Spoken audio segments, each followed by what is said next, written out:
So I want to continue on with discussing his Torah. We must continue to understand how he led Israel. And so the next topics we must discuss are his laws for Israel. So we will first start with his dietary laws. This topic has been met with much strife and confusion. And today, the record will be set straight. Because this is a wonderful topic to understand. We will learn about Yahuwah's dietary laws. Let's begin. Okay, so this topic is a topic that needs to be discussed because this is one reason for many other problems that we have as a whole. All day long in the Christian church, we hear Christians say that Jesus is their physician.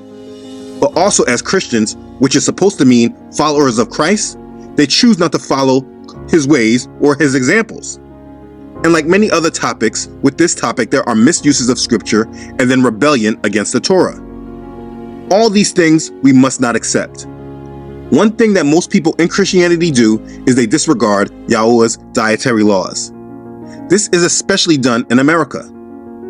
Being that I just finished a series on Luther, it's important to know that Luther himself and his family are said to have eaten a tremendous amount of pork in their diet. It is said that pork was a part of the diet of those people during that time.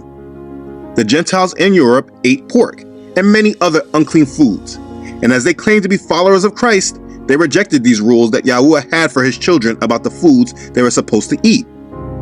For Negroes, the people that descend from the people that were taken in slavery and were forced to eat what the slave owners gave them, and then were retaught by these same European Christians who the God of Israel was and was about, we came to learn about Yahuwah in another way that has said that this is not about what we eat that defiles us, but what comes out of us that defiles us.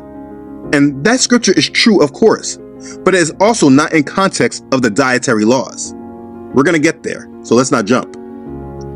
In our modern culture, we are taught that we can eat and consume whatever it is that we want. But then at the same time as we consume these things, we have all these health issues that we complain about, and we ignore why these things are happening with us. Not keeping the dietary laws are a big reason for the problems that people